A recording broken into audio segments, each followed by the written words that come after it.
Hi friends, எல்லாருக்கும் வணக்கம் and welcome back to my channel. இன்றைக்கி நம்ம என்ன பார்க்க போகிறோம் அப்படின்னு பார்த்திங்கன்னா, ஒரு மாதத்துக்கு நம்ம எவ்வளோ சேமித்து நம்ம தங்க நகையை சேர்க்க முடியும் அப்படின்றத பார்க்க போகிறோம். ஸோ நான் எவ்வளோ ஒரு மாதத்துக்கு சேமித்து வச்சுருக்கேன் அப்படின்றத உங்கள் கூட நான் ஷேர் பண்ண போகிறேன். அதுவும் எவ்வளோ அமௌண்ட்டு எப்படி எப்படிலாம் சேமித்து வச்சுருக்கேன் அப்படின்றதையும் உங்கள் கூட நான் ஷேர் பண்ணுறேன்.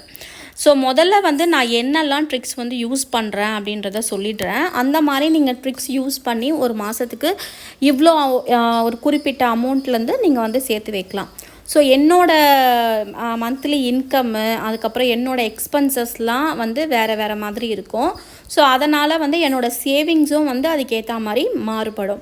ஸோ இதே மாதிரி தான் உங்களோட லைஃப் ஸ்டைலில் உங்களோட சேவிங்ஸ் செலவுகள் எவ்வளோ இருக்குது, எவ்வளோ சேவிங்ஸு அப்படின்றது ஒவ்வொரு வீட்டுக்கும் வேரி ஆகும். அதே மாதிரி என்னோடய சேமிப்பும் செலவும் ஒரு மாதத்துக்கு எவ்வளோன்றது நான் இப்போ உங்ககிட்ட நான் சொல்ல போகிறேன்.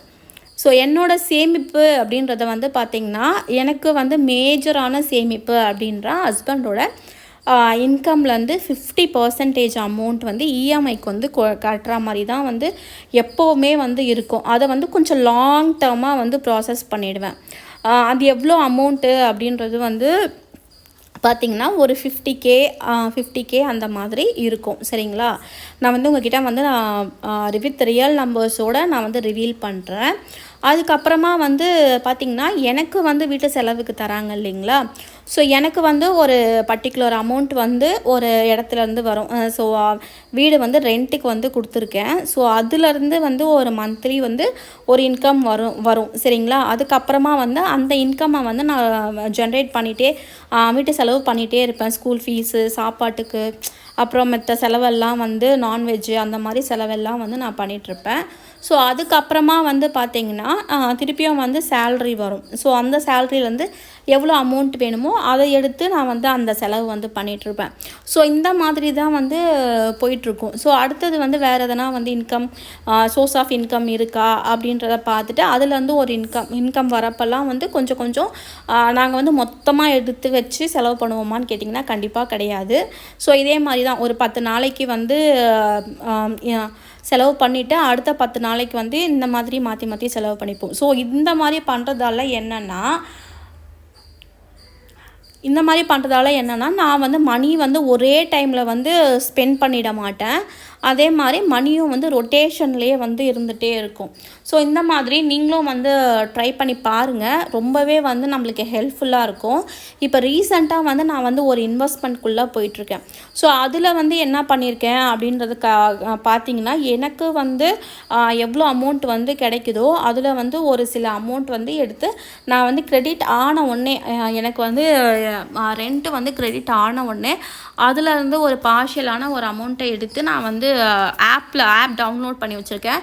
டக்குன்னு எடுத்து ஜென்ரேட் ஆன அடுத்த 1 ஹவர்லேயே 1 ஹவர் இல்லைனா ஒரு 15 மினிட்ஸ் 20 மினிட்ஸ் எனக்கு எப்போ நோட்டிஃபிகேஷன் வருதோ தெரிஞ்ச அடுத்த நிமிஷமே நான் ட்ரான்சாக்ஷன் பண்ணிவிடுவேன்.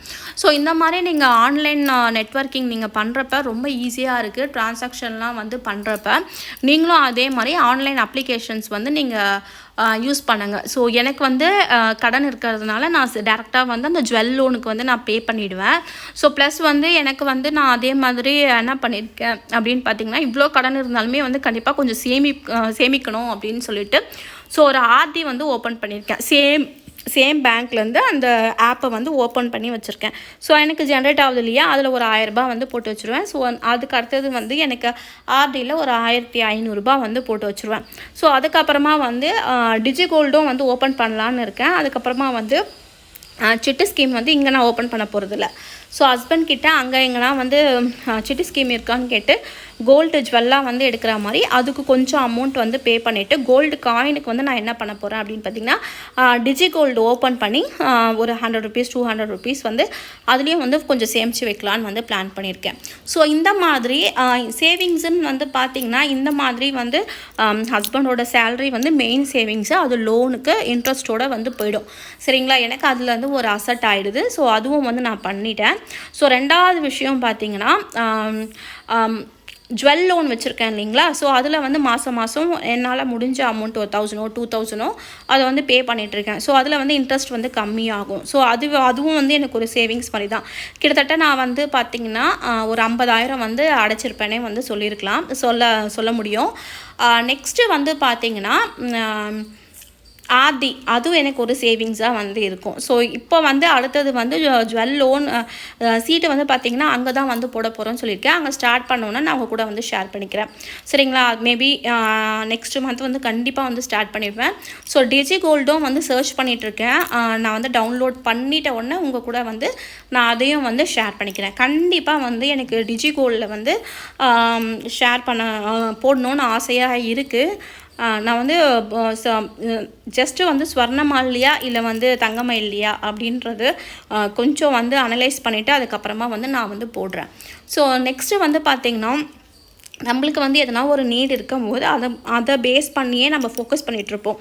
ஸோ அந்த மாதிரி இருக்கிறப்ப நம்மளுக்கு வந்து சேவிங்ஸ் வந்து நிறைய இருக்கும். சரிங்களா. நீங்களும் வந்து இந்த மாதிரி சேவிங்ஸ் பண்ணணுன்னு தான் என்னோடய பர்சனல் இது வந்து நான் வந்து வித் ரியல் நம்பர்ஸோடு நான் வந்து ஷேர் பண்ணியிருக்கேன். ஸோ இந்த மாதிரி நம்ம ஒரு கமிட்மெண்ட்குள்ளே இருக்கிறப்ப நம்ம கடனெல்லாம் வந்து ஈஸியாக அடைச்சிட்டு நம்ம அடுத்த லெவலுக்கு வந்து நம்ம மூவ் ஆகிட்டே இருக்க முடியும். சரிங்களா. நம்ம வந்து தேவையில்லாத செலவுகளும் வந்து பண்ண மாட்டோம். ஸோ இதான் வந்து என்னோட ரியலான நம்பர்ஸை வந்து நான் வந்து உங்கள் கூட வந்து ஷேர் பண்ணியிருக்கேன். நீங்கள் பார்த்து என்ன மாதிரி மோட்டிவேட் ஆகிட்டு நீங்கள் எதனா வந்து உங்களுக்கு என்ன டேலண்ட் இருக்குது அப்படின்னு பார்த்து நீங்களும் யூடியூப்பை வந்து ஸ்டார்ட் பண்ணலாம். யூடியூப்பை தவிர உங்கள் யூடியூப் தான் பண்ணணும் அப்படின்றது இல்லை. யூடியூப் ஒரு நம்பகத்தனமான ஒரு இன்கம் வந்து கொஞ்சமாக வந்தாலும் நம்மளுக்கு வந்து ஜென்ரேட் ஆகும். எனக்கு அந்த நம்பிக்கை வந்து இருக்குது. ஸோ நீங்களும் வந்து வேறு எதனா உங்களுக்கு இன்ட்ரெஸ்ட் ஸ்டிச்சிங்கில் இருக்கலாம், பியூட்டிஷியன் இருக்கலாம். ஸோ இதெல்லாம் வந்து நல்ல இன்கம் வந்து இருக்கவங்க நீங்களும் வந்து ஸ்டார்ட் பண்ணுங்கள். உங்கள் லைஃப்பில் வந்து நீங்கள் எதனா ஒரு பார்ஷியல் இன்கம் வந்து கொண்டு வந்தால் மட்டுமே வந்து உங்களோட லைஃப் வந்து அடுத்த ஸ்டேஜ்க்கு வந்து மூவ் ஆகும்.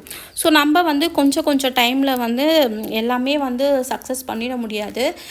கொஞ்சம் லாங் டேர்மாக எடுக்கிறப்ப நம்மளும் ஒரு சின்ன வேலைகள் வந்து செய்கிறப்ப அது நம்மளுக்கு வந்து ஏதோ ஒரு செலவுக்கு ஒரு பால் செலவுக்காச்சும் ஆகும் இல்லைங்களா. ஸோ அந்த மாதிரி தான் வந்து நான் சின்ன விஷயமாக வந்து ஸ்டார்ட் பண்ணேன். எனக்கு யூடியூப்லலாம் வந்து ஒரு பெரிய அமௌண்ட்லாம் வந்து கிடைக்காது. 6 monthsக்கு ஒன்ஸ் தான் வந்து 2 சேனலுமே வந்து சேர்த்து எனக்கு வந்து அந்த $100 கிடைக்கும். ஸோ இதை வந்து உங்கள் கூட ஷேர் பண்ணதுக்கு ரொம்ப நன்றி. அடுத்த வீடியோவில் நான் மீட் பண்ணுறேன். பாய்.